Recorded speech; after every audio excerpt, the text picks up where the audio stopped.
Combien de temps ai-je passé à lire ce livre? Je ne m'en souviens pas. Plongé dans ma lecture, je me rappelle que pour finir le roman, j'ai commencé à lire à 22 heures et j'ai fini à 3 heures du matin. J'étais absorbé dans cette aventure de fantaisie.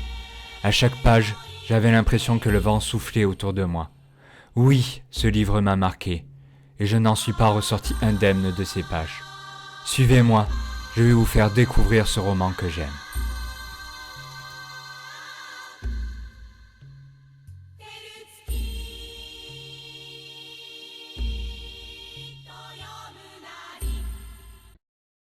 Nous sommes faits de l'étoffe dont sont tissés les vents.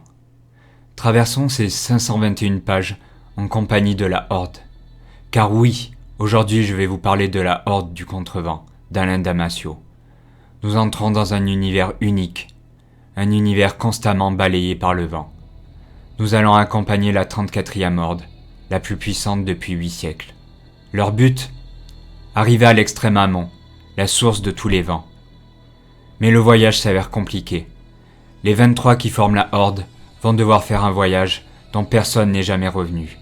Aucune Horde avant eux. Seront-ils les premiers? Le compte à rebours est lancé. Car oui, c'est une véritable course que nous avons ici.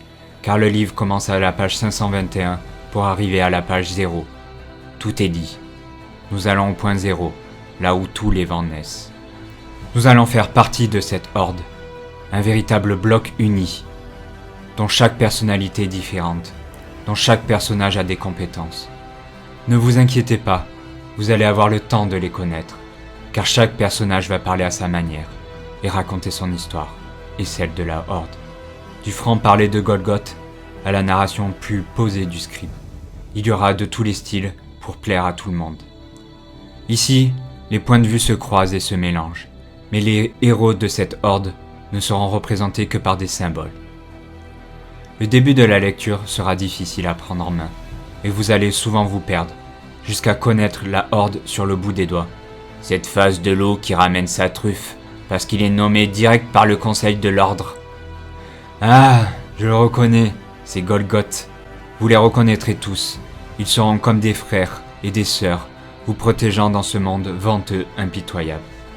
Dans cette Horde, chacun va avoir son rôle, un éclaireur, un traceur, une soigneuse, un aéromètre, ainsi de suite.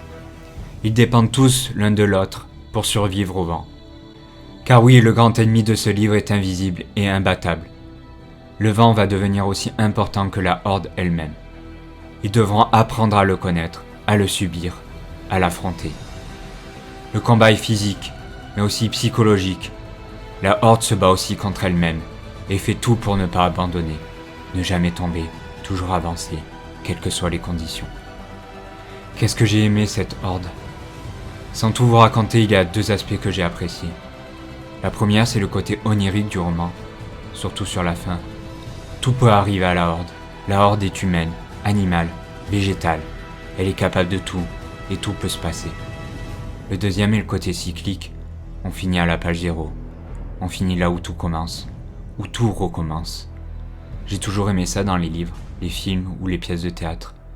La vie aussi est cyclique. Elle fait des centaines de petits cycles, journées, mois, années, et tant d'autres. Nous passons notre vie à tourner, tourner et tourner encore, comme emportés par le vent, les vents. Nous sommes faits de l'étoffe dont sont tissés les vents.